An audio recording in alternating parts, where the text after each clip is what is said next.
So thanks for joining us on our webinar today. My name is Jennifer Morton, and I'm the head of corporate engagement at the Good Food Institute, APAC. And in today's webinar, we're going to focus on the results of our recent sensory study that we did in the APAC region, focused on products that mix alternative proteins together with conventional meat. And we benchmarked these products against 100% meat and 100% plant-based meat products.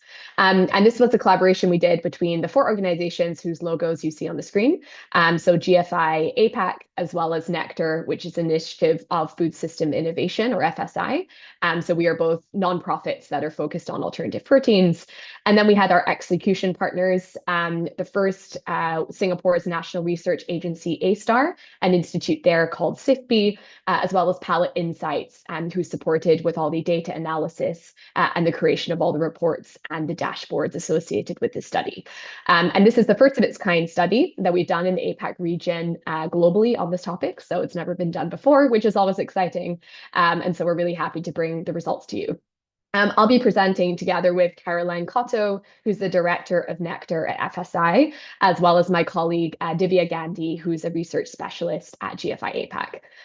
We will record this webinar and post it to YouTube if you want to recap anything or share it with anyone you think would be interested. And we'd also love to hear your questions. So if you post these in the Q&A box, not the chat, that makes it a bit easy for us to coordinate. So if you post in the Q&A box throughout when you have questions, we are leaving some time at the end to go through those.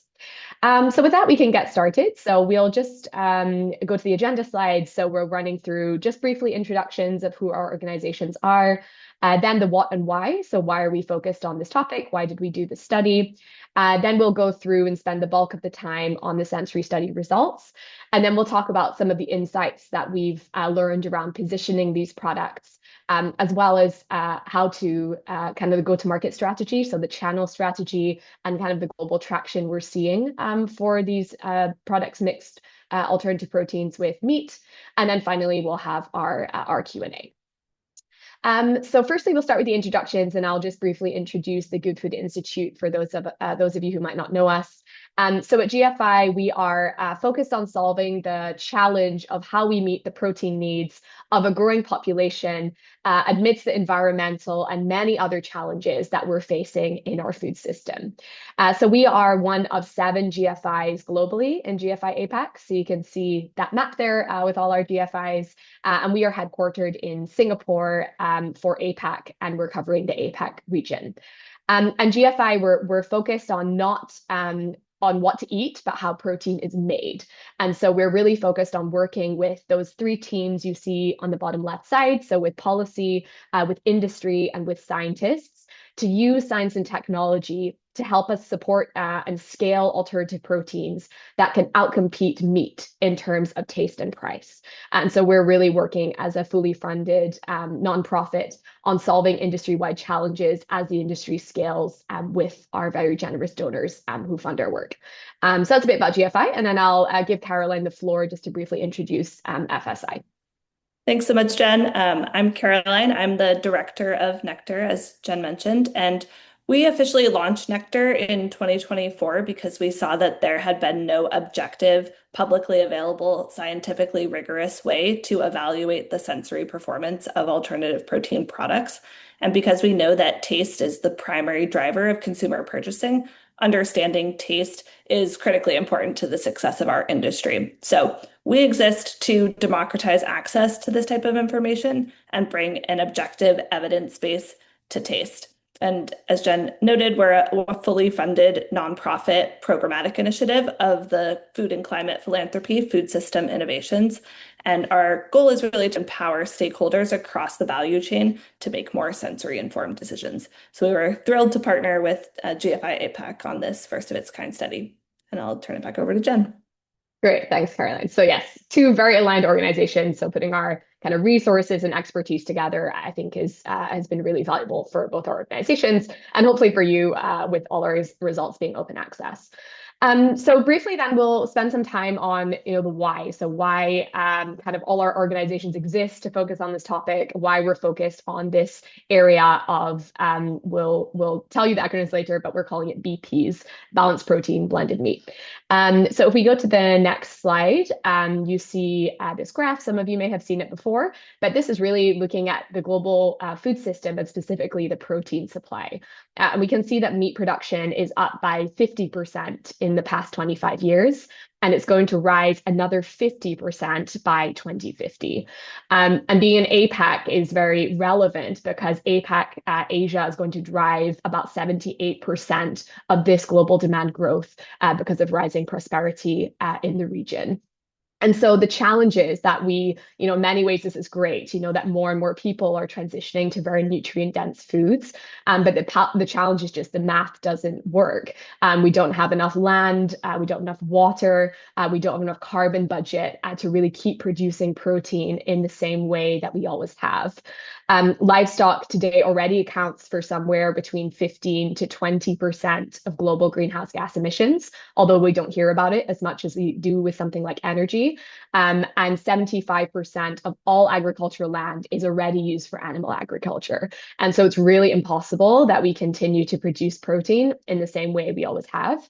And so that's why we're focused on how do we diversify, really as an imperative, how we are going to be consuming protein and producing protein in future. And if we go to the next slide, this is really the challenge. So we've seen the supply side, but now contextualizing on the demand side, we have a big problem because the challenge is consumers are not demanding less meat. In fact, they are mostly demanding more. And so this is a study we did last year or 2 years ago in Southeast Asia with very revealing results, which you can see in the top right-hand side. And so across these markets, when we surveyed consumers, we found that 40% of them wanted to keep eating as much meat as they do now, and 20% of them wanted to eat even more meat. And this is a finding that we found in many different markets, but really this sign that consumers are very happy with their meat consumption. The thing we did find, though, which gives us, room to innovate, is we also found that 65% of these consumers would regularly eat plant-based meat if their concerns around the category were resolved. And those concerns were mostly focused on taste and price. And we found when we asked a question around this very novel idea of mixing alternative proteins together with meat, that 93% of them, so virtually all of them, were interested or very interested in trying these types of products. And so that's a very interesting insight that it's, people love meat, but they are willing and open to alternatives if you can match the qualities about meat that they love. And so that's really the takeaway that, consumers don't really want to move from meat, but we do have this opportunity if we can analogize to something like we've seen with electric vehicles or solar, where we're not asking consumers to stop driving, but we're giving them a better, more sustainable car that they're not driving because it's sustainable, but because it's a great car. And so if we can do that for the meat sector, then alternative proteins is kind of that only solution that really analogizes to something like electric vehicles, which is giving some people something they already have without compromise in kind of more sustainable ways. And so the question for us is then, if consumers love meat and are open to alternatives, how do we create products that can get to taste and price parity the fastest? And it's this question that really led us to thinking about this category of, mixing alternative proteins together with meat instead of thinking of these categories as two things that are very separate. And in many ways, this is nothing new. So the meat industry has been doing this for decades. But the difference is these kind of blends of the past have used ingredients like refined starches and kind of low quality meat extenders, generally in very small amounts and intentionally not advertising that they include these products or these ingredients. And so what we're talking about here is meats that can incorporate high quality plant proteins and that can really spotlight the taste and nutrition advantages that these products can offer. And so it's really like a best of both worlds product where we can deliver a clear upgrade on meat and aim for much higher inclusion levels. And we're seeing companies even now doing anything from 30% all the way up to 90% of alternative protein ingredients mixed with meat. So we've really seen these three main ways of blending mixing meat and alternative proteins today. So the first on the left is blending vegetables and meat. So there's examples of companies like both in the US that have been pursuing this strategy. We have companies that are blending mycoprotein with meat, so using fermentation-derived ingredients and mixing those with meat. So an example is the Better Meat Co., which is also in the US. And then we have companies blending plant-based proteins with meat. So this could be something like a soy protein mixed together with meat. An example is Q Protein, which is based in Singapore, which is doing this. Important to note that there are various terms that are being used to describe this category. So we hear balanced, we hear enhanced, we hear blends. So for the purposes of this study and all the kind of work we've done, we're calling it just BP for now. So we'll refer to kind of balanced slash blended products as BPs. So you'll hear that throughout the presentation. So going to the next slide. So I wanted to call this out because this is one of the biggest concerns we kind of immediately hear when we think about this category, really in terms of consumer receptivity to this.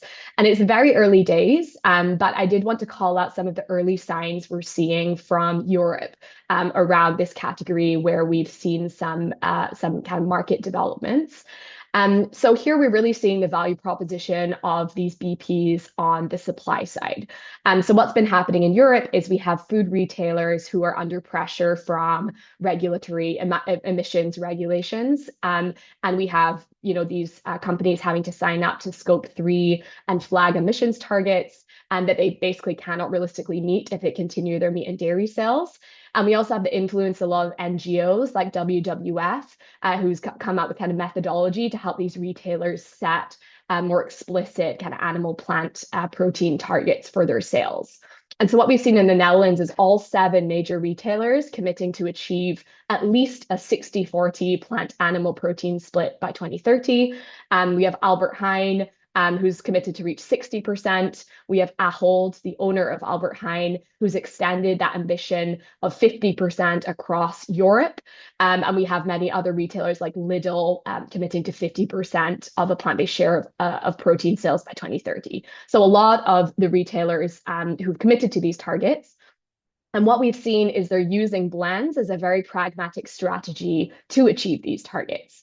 And so just to call out some of the examples, we see Lidl here, who is using 60-40 beef plant blends. And if you click one more time, you can see a quote that will come up. So this is from Lidl Netherlands saying, these products taste the same, but the environmental impact, I believe it's something like 37% lower. And it's also a 33% improvement in cost for the consumer. So win-win for the retailers on their environmental strategy and for the consumers getting basically a cheaper product that tastes the same. And if you click one more, there's also going to be a quote from Lidl actually on the sales performance of these products. And what they're reporting is that 1 in 4 burgers have been made with 60-40 vegetable protein.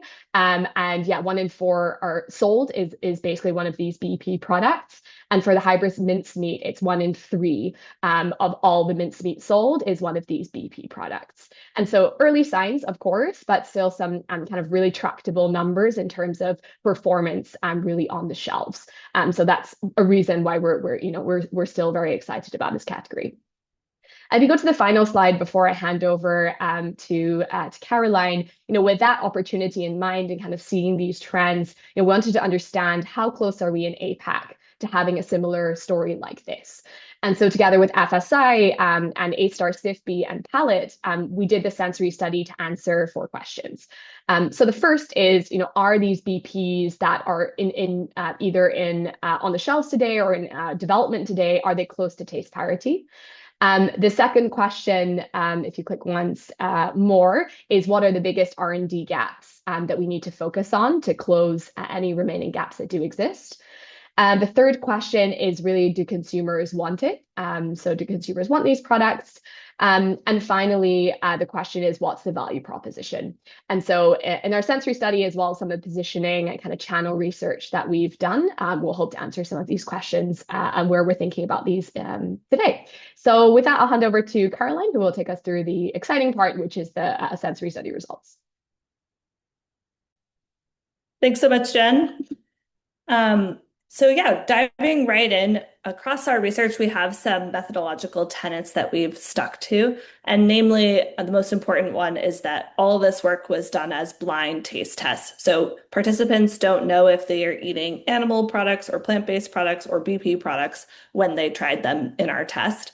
We also only included omnivore consumers in this research.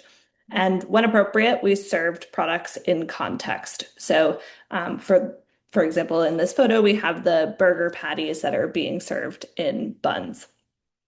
We also used animal benchmarks as well as plant-based benchmarks in this study. So we were looking for benchmark products that broadly represent the typical animal or plant-based product in each category in Singapore, where this test was conducted. And lastly, we used a diverse pool of participants across age, gender, and education. And in our report, you can also see that demographic breakdown more concretely. So we'll point you to that in a few slides. So just to summarize briefly, for this test, we ended up testing 40 total products, which included 20 BP products, 10 plant-based benchmarks, and 10 animal benchmarks. The builds were defined with the goal of selecting a culturally appropriate presentation that would allow the underlying BP to be clearly experienced by the participants. And as Jen alluded to, we tested both pre-commercial and commercial products here. So the BP products were in various stages of R&D development, indicating potential for future sensory improvements beyond this test.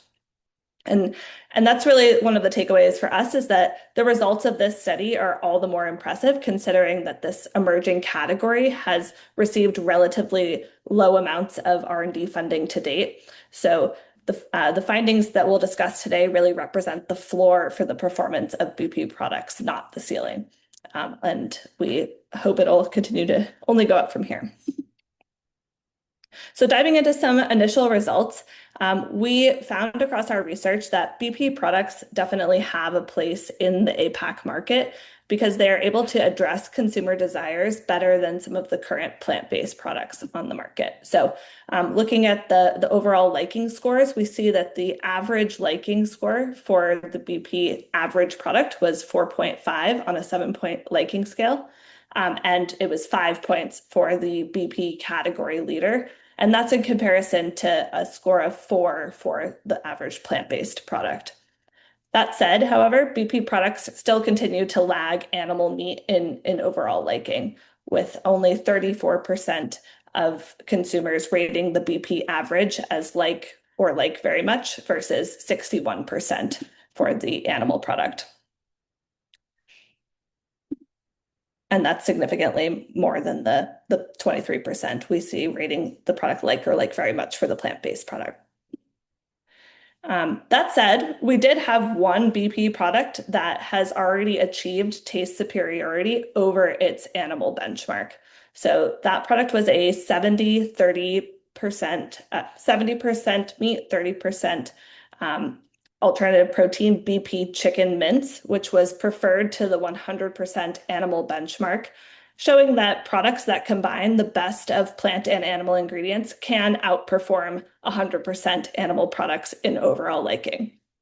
And given the importance of taste to consumers and the demonstrated success of this BP chicken mince product, setting taste superiority as the launch target represents a worthwhile and achievable goal for BP manufacturers, because we know it can be achieved, and we're seeing a real success in the market from this product already.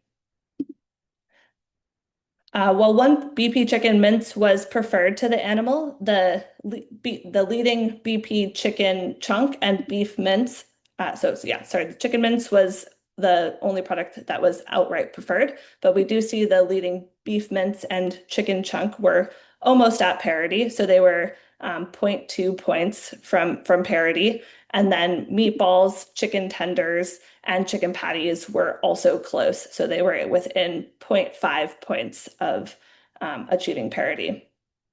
And overall, we see leading BPs are performing competitively on taste against the animal benchmarks.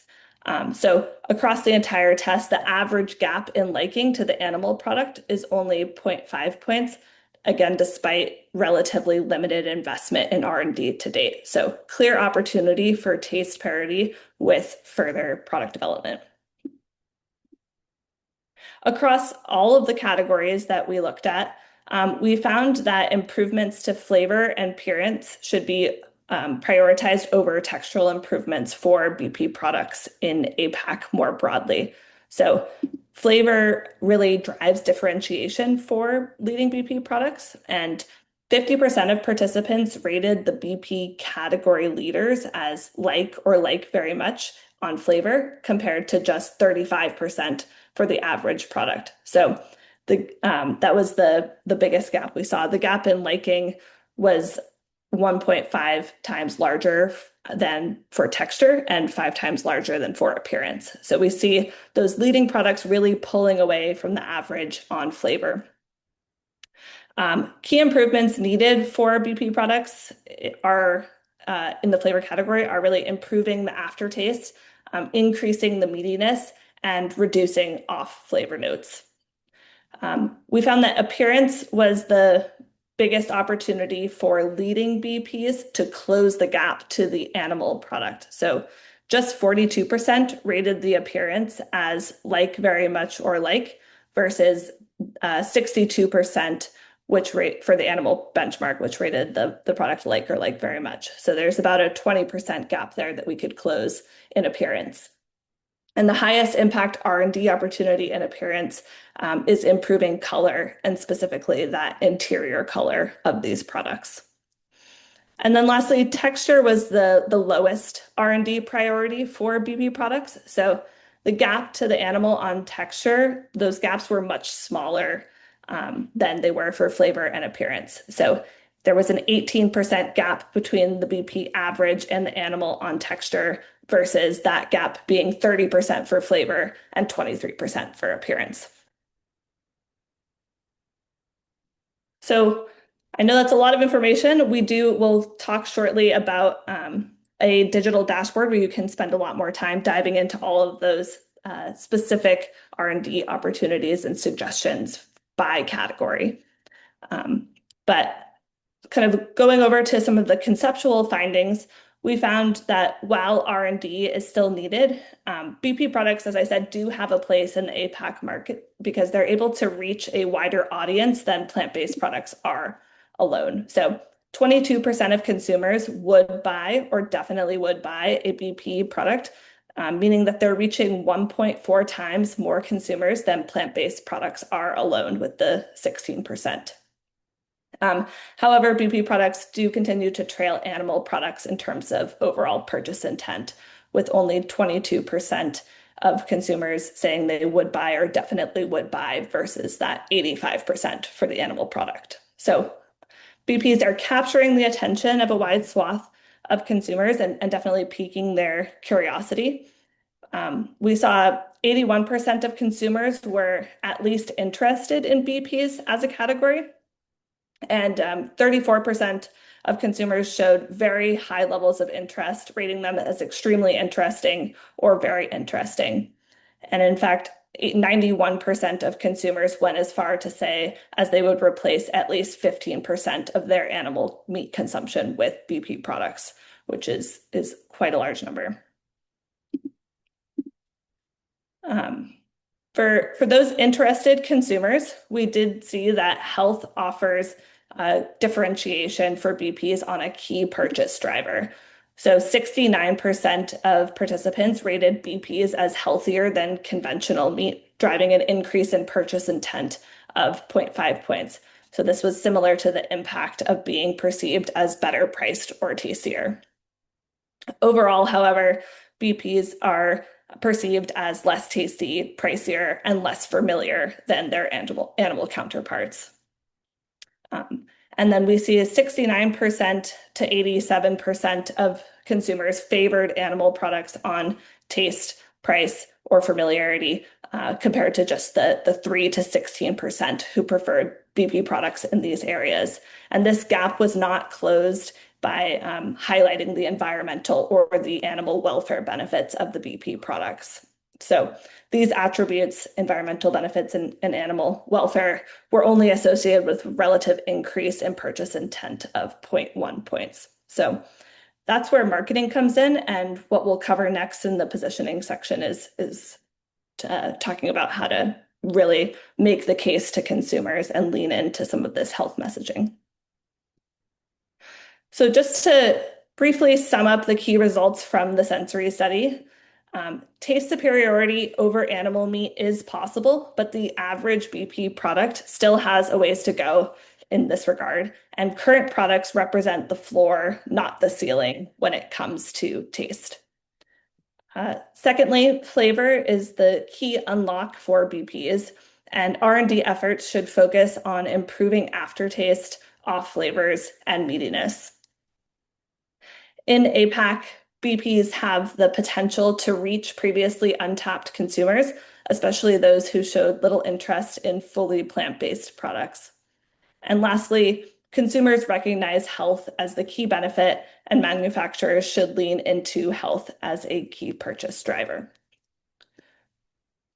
We wanted to spend a little time now comparing these results from Singapore to our sensory study in the US. So in 2024, Nectar conducted a very similar sensory test on BPs in the US.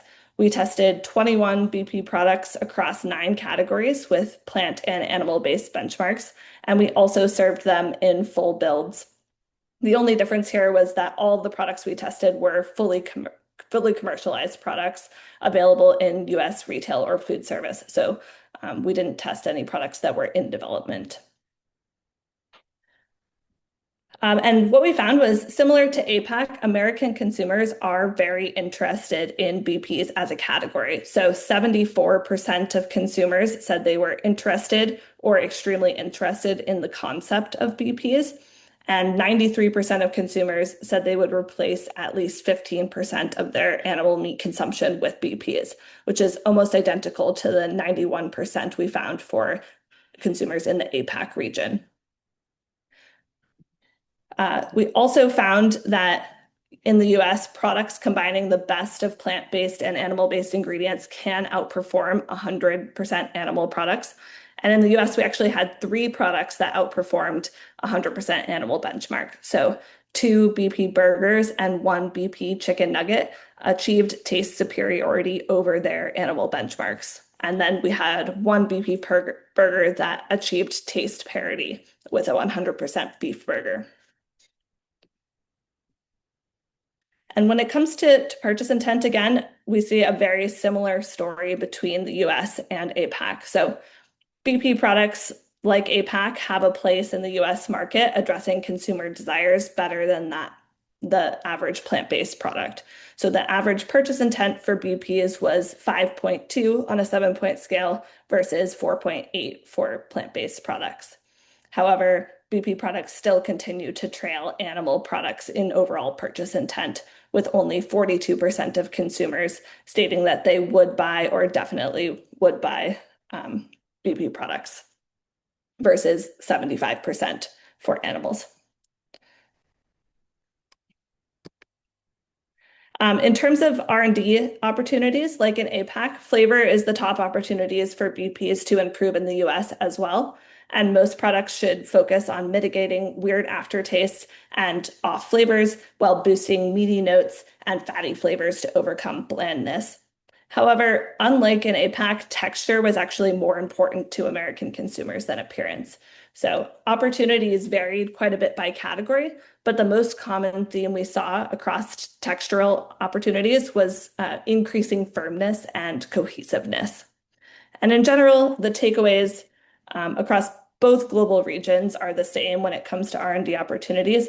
BPs are a really promising category with validated taste potential, but R&D should be a priority to guarantee the category's long-term success globally. So switching gears a little bit, as I briefly alluded to, we've put all of this sensory and conceptual data into a very user-friendly digital dashboard that's free to use. So we just want to spend a few minutes orienting you to that. And I think we're going to drop that in the chat. We'll also send it in the follow-up email to this webinar. But the goal of the dashboard is to help product developers and brand managers use this data to improve current BP products in their set or to explore launching new ones into some of the white space areas that we've identified. So as a starting point, we recommend starting with the recommendations section of the dashboard, and that walks you through sort of the overall performance of BPs in the study and highlights the key R&D opportunities for BP across all of the categories that we tested.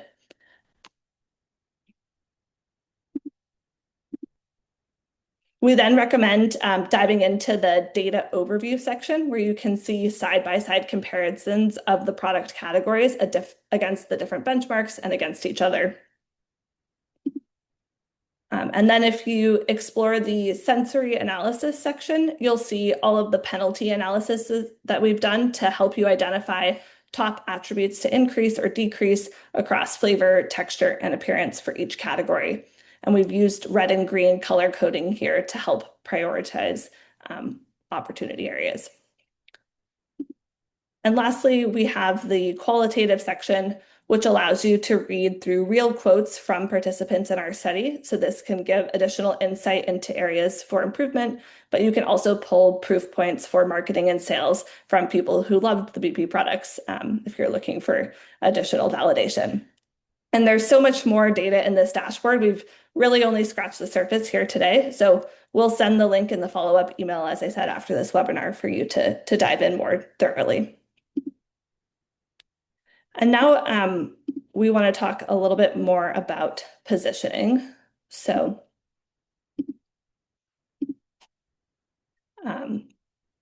all of our work on sensory has shown us that formulation is really important, but if product positioning is incorrect, BPs won't win over consumers.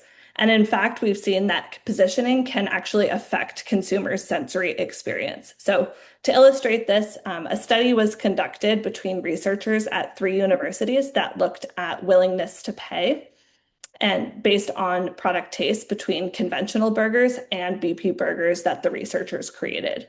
So half the group knew what they were eating and the other half did not. And for those that didn't know what they were eating, the willingness to pay was shockingly close to that conventional burger. But for those that did know what they were eating, the willingness to pay dropped significantly. And so what we see here is that these products have the same taste, but drastically different results. And the success of this category requires really not only great tasting products, but thoughtful positioning for consumers. And it's a difficult job, not because products are insufficient, but because meat is so universally loved. So in the past, many BPs have positioned themselves as sort of a delicious, healthy option. But as we've seen, that's not a problem most consumers think that they have, especially in APAC. So it's no wonder that when we ask consumers why they're not interested in the BP category, most say it's because they don't have a reason to eat BPs. So it's not enough to promise taste and health generally, because people love meat and most people think it's healthy. They actually need a clear reason to differentiate and deviate from their traditional meat eating habits.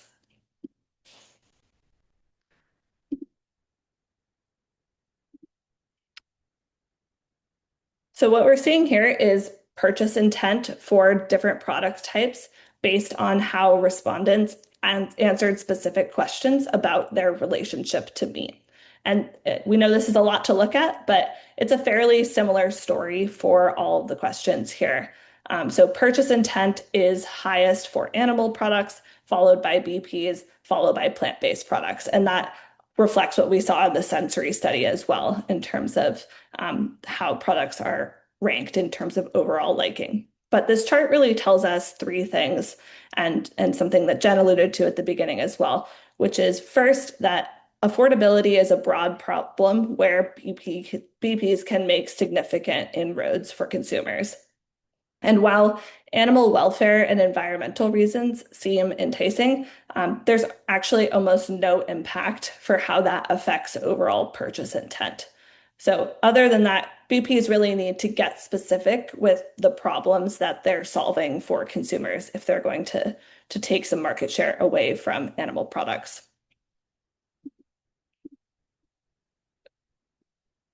And that's really where these different positioning strategies come in. So the first one we're going to look at is stealth health or better for you family favorites. So this really gets at that specificity. Rather than offering just healthy products, stealth health is a clear and compelling value proposition, especially for parents of young children that are looking for ways to incorporate more plants and vegetables into their children's diets. So in the US, one of the most successful BP products thus far has been the Purdue Chicken Plus. This was actually one of the products that outperformed 100% chicken in blind tasting. But I think it's really been successful because it has positioned itself as a helpful tool for parents that are trying to get something their kids will love with added health benefits. The second positioning technique is this sort of flavor enhancer or going above and beyond the flavor notes of meat. So in food service, this looks like romanticizing the product on the menu. And in retail, this is providing restaurant quality at home. So things like shiitake infused beef burger or truffle infused burger offers the consumer that sort of premiumness in terms of flavor and is performing quite well in the US market. We also have budget stretcher as another positioning opportunity. So this one is relatively self-explanatory based on what we saw on the last slide regarding affordability being an issue for consumers. But these products kind of better meet consumers' price expectations. However, they can't lose taste and nutrition requirements. So there is a risk or the risk that we're trying to avoid here is these being seen as filler products, as Jen mentioned, and really trying to show that we're offering a more budget-friendly option, but not sacrificing any of those core health or nutrition or taste benefits. And lastly, convenient nutrition or fortifying our meat is a successful positioning strategy here in the US. We're seeing consumers really resonate with convenient formats that are easy to cook and fit into consumers' daily routines. And consumers are recognizing and are excited about added protein and fiber as clear benefits for these products. So this is becoming especially more relevant as consumers in the US explore GLP-1 drugs.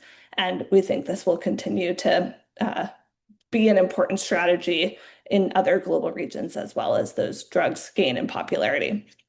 So just to sum up, these aren't revolutionary insights for food, but clear best practices that will help BPs win, which are first, knowing your audience really well, two, finding a job to solve, and then three, providing a great product to do it. And what we've seen so far is that BPs can deliver on that, and our research has a lot into helping develop that audience that is most primed to love these products.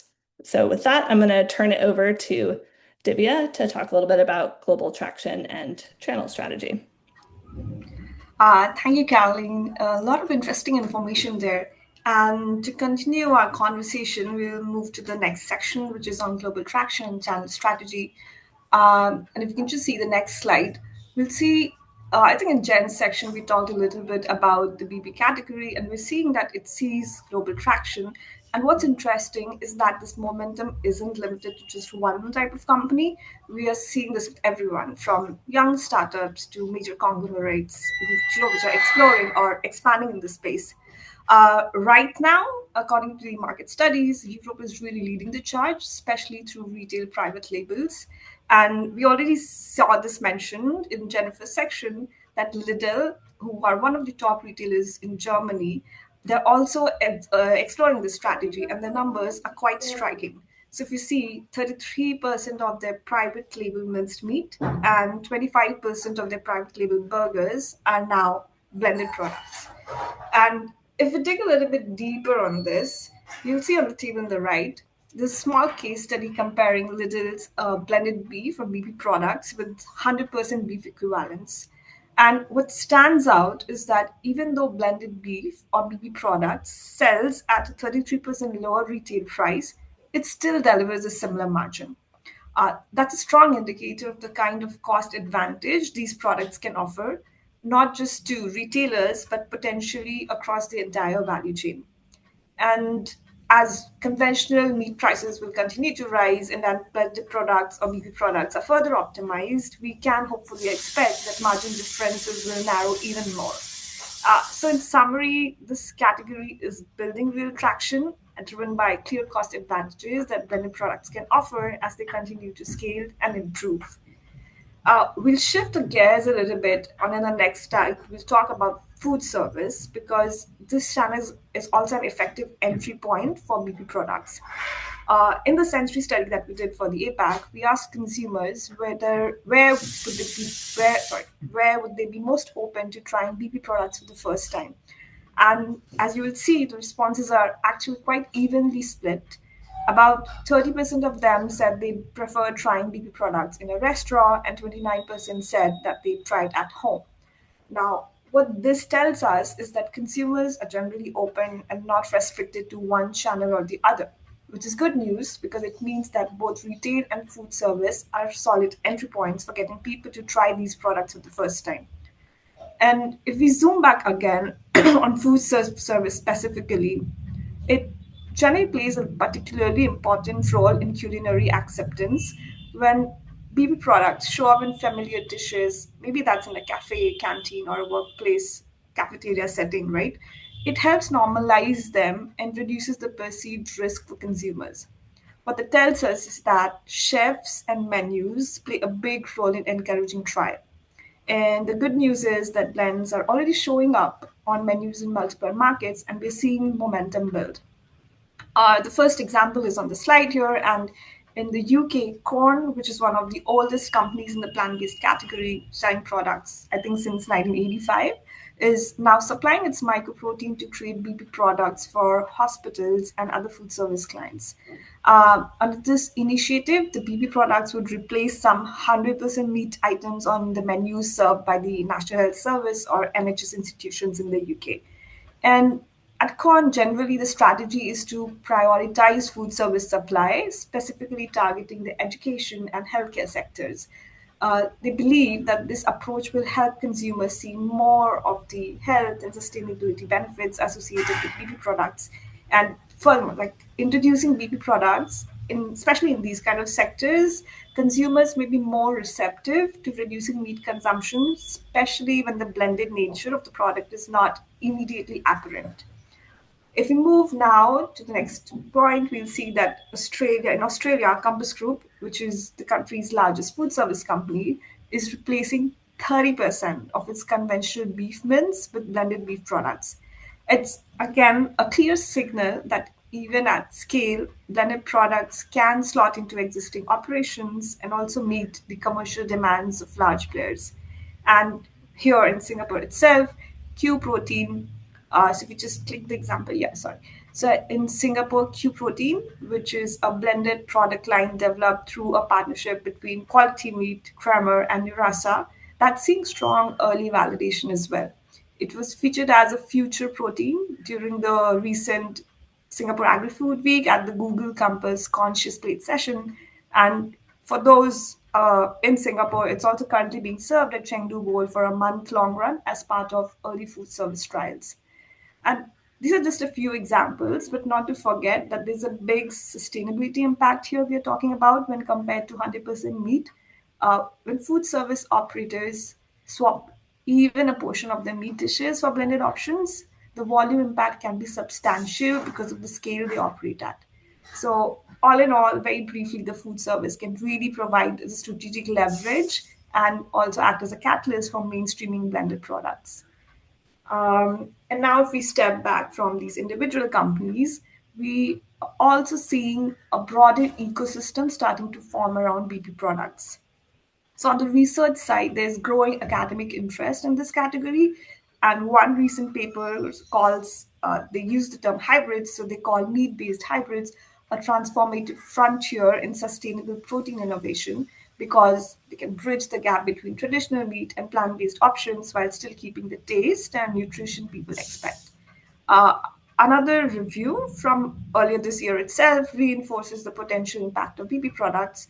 It notes that replacing just half the meat in certain products with plant proteins could reduce greenhouse gas emissions by more than 30%. That's again a reinforcement that blends can deliver meaningful sustainability gains at scale.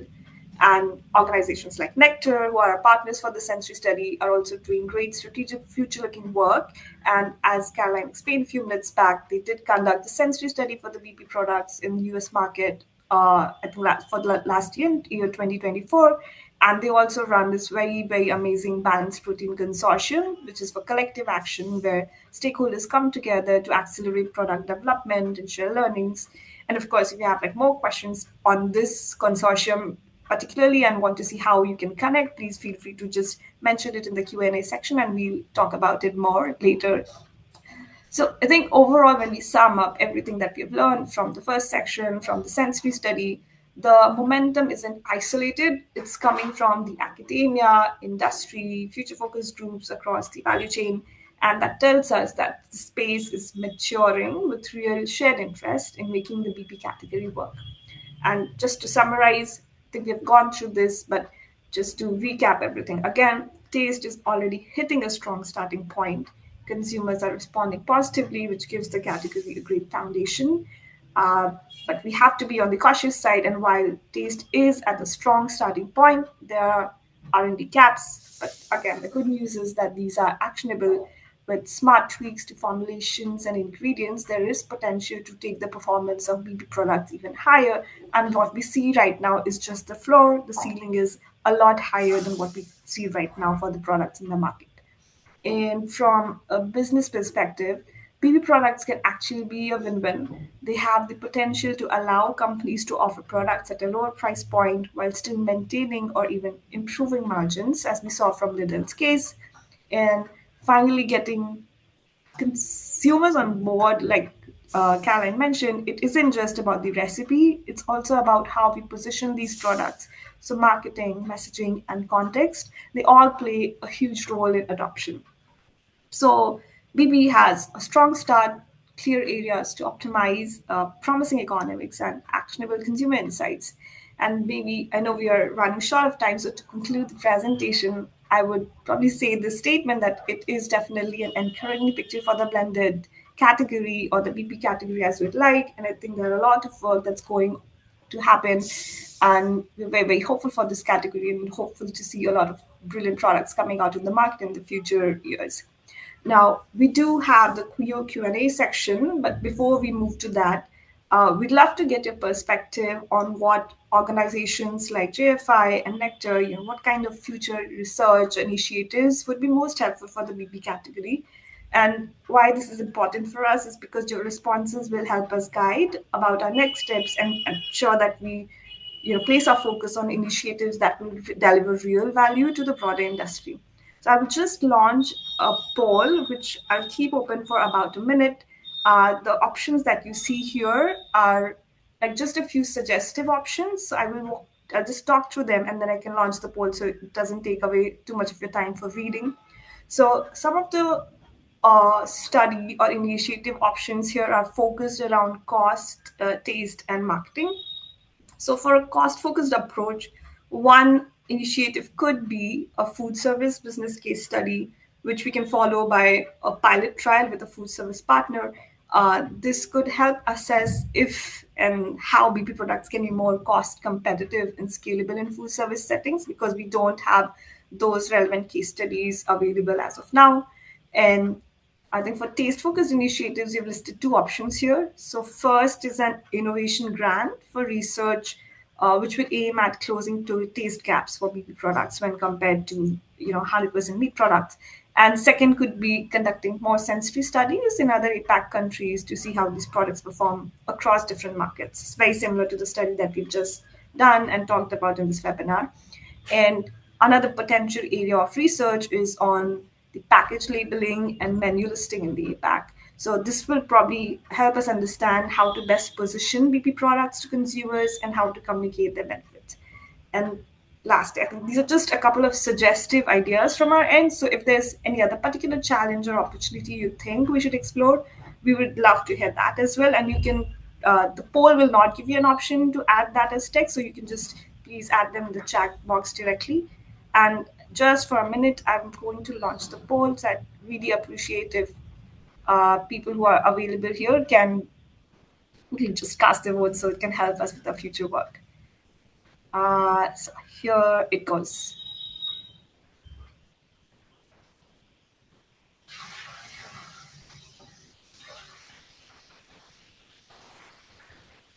And I think while people are voting, we have talked about the results, and what we find is that taste is of primary importance to consumers, but affordability also is equally important. And Caroline mentioned a study where they said that if people knew that if it was a blended product, their receptivity to it became lesser. So again, that's also something interesting. So there's a lot of work that we have to do in this category. But I think we want to understand what should we take as an immediate focus, and channelize our resources there, because this category is a blooming category, and we want to ensure that good work goes into ensuring that products are supported, the category is supported, and we are able to bring out valuable results from our work here. I see, I think half of the people have voted, so maybe I can keep it open for another half a minute if people are interested in just casting their votes.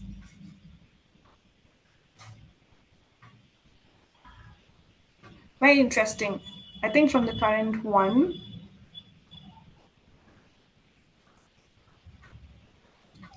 all right, okay, maybe time to end the poll. And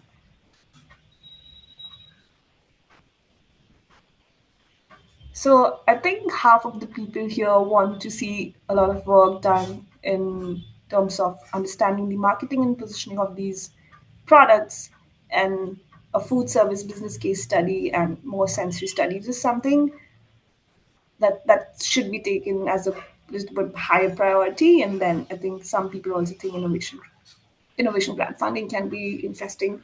So thank you so much for sharing your responses, something for all of us to take back to our internal discussions and plan for our future work.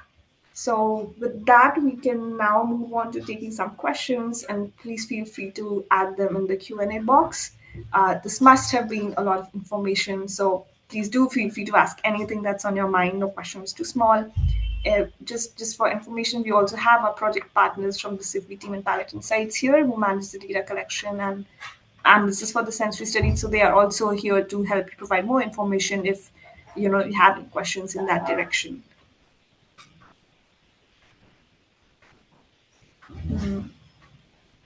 There's a question, maybe I can jump in on ultra processed, because this is a category that GFI has done quite a lot of work in. And so what we've seen is the problem, and sorry, the question, I'll just read it out, is BP classified as ultra processed? So the problem with this ultra processed NOVA classification is that it's extremely broad, and it's basically just too broad in kind of GFI's opinion to be meaningful. And so when we think of something like plant-based meat or mycoprotein, it's very different in terms of nutritional profile from other ultra-processed foods in that category. So things like cakes and pastries and sugary drinks.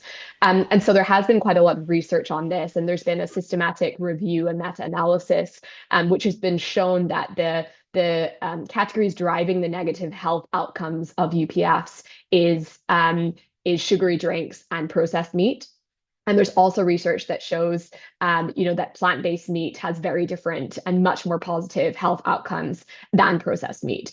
And so that basically shows, of course, it depends on the specific formulation, but plant-based meat or mycoprotein can certainly offer very meaningful health benefits when used to replace processed conventional meat. And so obviously in a blend, it's not going to be as good as 100%, say, plant-based product, but it still is certainly an improvement on kind of the 100% 100% meat products in most cases. And so I can link some guides because GFI Europe has done quite a lot of work together with health authorities, kind of authoritative health bodies on this. And so I can drop those in the chat.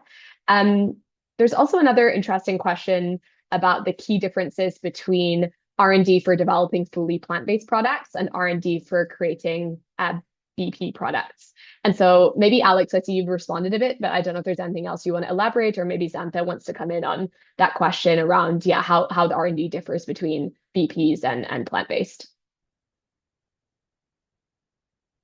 Yeah, thanks, Jen. It was a great question. I think it does vary so much by category to category. But I think one of the really exciting things that we saw for BPs is that in our study with Nectar on plant-based meat, where we tested over 122 different plant-based meat products, we saw that juiciness was a really big gap and opportunity.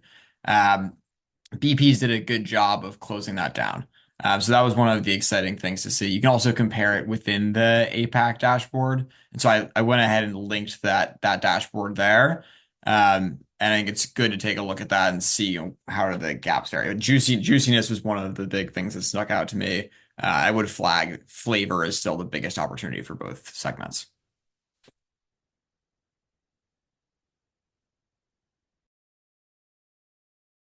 I think there's another question on the ratio of plant and meat ingredients in BP products.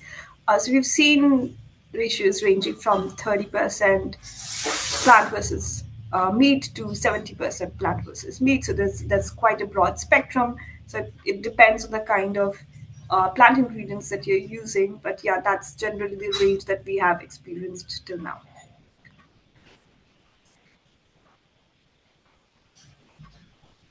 There's also a question, this might be one for you, Xantha, if you're able to answer, around if plant proteins need to be texturized or if you can use the deflavored flour or the powder to include it in these BPs.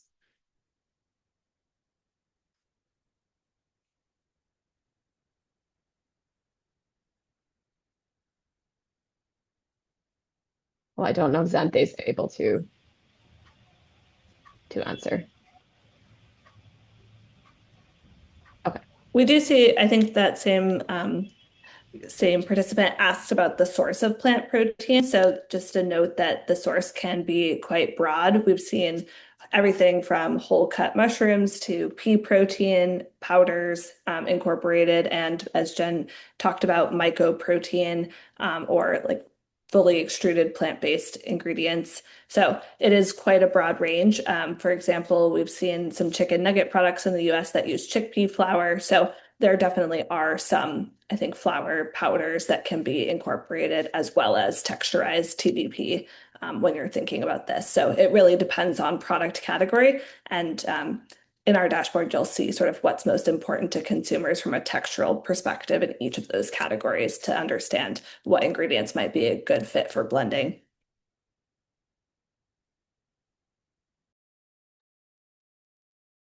Great. And I think we are at time. So I know some of you might have back-to-back meetings, but I think we got through all of the questions briefly. But of course, if you have any more, please feel free to email us. So you can see our emails on the screen, and we can also put you in touch with Pal Insights and SIFB for the more technical questions on the study.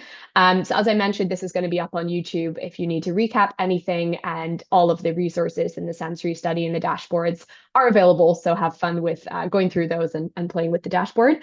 And yeah, so with that, I would wish you a great rest of your day. And thanks again for joining us. So thanks, everyone.